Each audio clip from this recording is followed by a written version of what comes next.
కనుక జ్ఞానం వల్ల ముక్తి లభించినప్పుడు సహస్రనామ నిరుక్తం వల్ల ముక్తి వస్తుందంటారేమిటైనా అంటే సహస్రనామ నిరుక్తం వల్ల జ్ఞానం లభిస్తుంది. ఆ జ్ఞానం నిరంతరం మననం చేసి నిధిధ్యాసనం వల్ల ముక్తి లభిస్తుంది అని దీని యొక్క తాత్పర్యం. నేరుగా విషయంలోకి వెళ్ళడమే శంకర భగవత్పాదుల వారి యొక్క గొప్పతనం. ప్రారంభమవుతోంది మనందరికీ తెలిసినదే. వైశంపాయన ఉవాచ, మొత్తం భారతమంతా వ్యాస శిష్యుడైన వైశంపాయనుడి ద్వారా ఉపదేశింపబడుతోంది అని కథను చెప్తున్నాడు.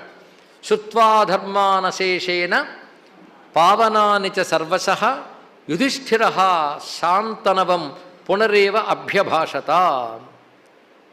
ఇక్కడికి వచ్చేటప్పటికల్లా అంతవరకు ఏం జరిగిందో చెప్పాడు.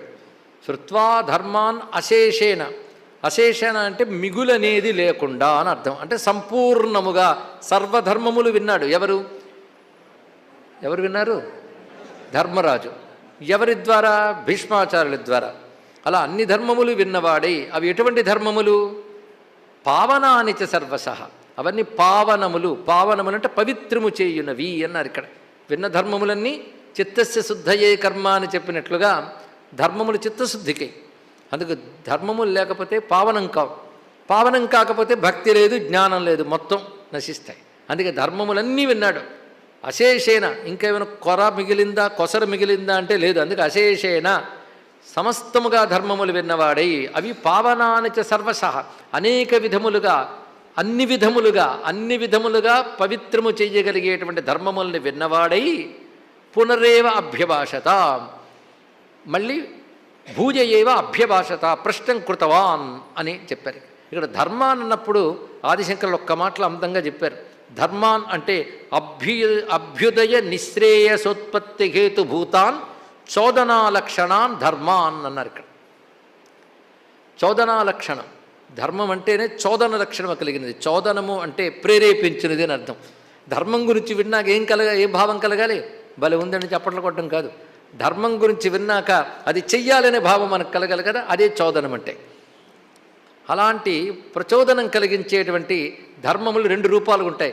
అభ్యుదయ నిశ్రేయస ఉత్పత్తి హేతుభూతాన్ అన్నారు. అభ్యుదయము అంటే ఇహలోక పరలోక సుఖములు, నిశ్రేయసము అంటే మోక్షం. ఇది తెలుసుకోండి. ఇక్కడ ఇహలోకంలో పరలోకంలో సుఖాలు కావాలనుకోవడం అంతా అభ్యుదయం. అది మానవుడికి అవసరమైన వేదం తెలుసుకుని చెప్పింది, కానీ అదే పరమార్థం కాదు. ఎందుకంటే ఈ జీవితంలో సుఖపడాలనుకుంటావు, కానీ జీవితమే శాశ్వతం కాదు కదా. కానీ శాశ్వత ప్రయోజనం మరొకటి ఉన్నది, దాని పేరు కైవల్యం. కనుక ఇహానికి పరానికి పనికొచ్చేటువంటిది అభ్యుదయమైతే, పరమార్థానికి పనికొచ్చేది నిశ్రేయసం. ఈ రెండూ కావాలి కనుక రెండిటికి ఉపాయములేవో అవి ధర్మముల్లో చెప్పబడతాయి. అభ్యుదయ నిశ్రేయస రూపం అంటే మోక్షానికి పనికొచ్చే ధర్మములు ఉన్నాయి. మోక్ష ధర్మములు అంటే శమము, దమము, శ్రవణము, గురువు దగ్గర చేరి తత్వ విచారణ చేయడము, ఇవన్నీ మోక్ష ధర్మముల కింద చెప్పబడతాయి. అది అభ్యుదయ ధర్మములు అంటే ఫలానా కోరిక కోసం, ఫలానా దుఃఖం పోగొట్టడం కోసం చేసుకునేటువంటి యజ్ఞయాగాది కర్తవ్యులన్నీ కూడా అభ్యుదయం. వాటినే నిష్కామంగా భగవదర్పణ బుద్ధితో చేస్తే అవి క్రమంగా నిశ్రేయస్సుకు కూడా పనికొస్తాయి. కనుక అటువంటి ధర్మములు విన్నాడు మొత్తం. అది అశేషేనంటే కార్త్స్నియేన, సమగ్రముగా విన్నటువంటి వాడై యుధిష్ఠిరుడు ప్రశ్న వేస్తున్నాడు. ఈ ప్రశ్న వరుసగా కొన్ని శ్లోకాలుగా మనకు వస్తుంది. ఇవి మొత్తం 6 ప్రశ్నలు, 2 శ్లోకాలు ప్రశ్న వేస్తున్నాడు యుధిష్ఠిరుడు. ఈ ప్రశ్న అనేది చాలా ముఖ్యమండి. ఏ శాస్త్రమైన ప్రశ్నతో ప్రారంభం అవ్వడం ఉత్కృష్టం.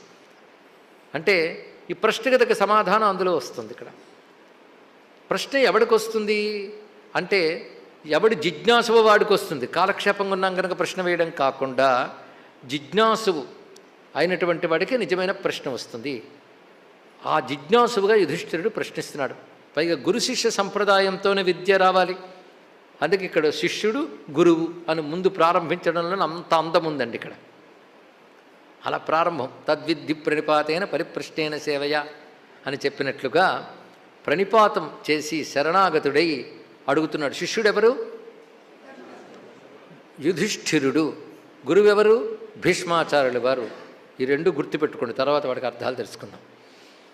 కిమేకం దైవతం లోకే కిం వాప్యేకం పరాయణం స్తువంతః కమర్చంతః ప్రాప్నుయుర్మానవా శుభం కో ధర్మ సర్వధర్మాణం భవతః పరమోమతః కిం జపన్ ముచ్యతే జంతుః జన్మ సంసార బంధనాత్. ఆఖరి మాట జాగ్రత్తగా విన్నారా? ఇందుకు జన్మ జరాదిశాంచి అంటే ఈ ప్రశ్న దేనికి వేస్తున్నాడు? జన్మ సంసార బంధనాత్ ముచ్యతే కిం జపన్. ఏది జపించడం వల్ల జనన మరణ రూపమైన సంసారం నుంచి బయటపడతాం. అందుకని ఏది జపిస్తే నాకు మళ్ళీ రాజ్యంలో భోగాలు వస్తాయి, ఆరోగ్యం ఎప్పుడు బాగుంటుందో అలా ఉన్నది కూడా చెప్పండి అనలేదు. జాగ్రత్తగా గమనించండి. అంటే చెప్పబోయే విద్య యొక్క అసలు ప్రయోజనం ఏమిటి? ప్రశ్నలో ఆఖరి ప్రశ్న అసలు ప్రయోజనం. అది ప్రయోజనం చెప్పారు. స్వరూపం మొదటి శ్లోకాల్లో ఉంది.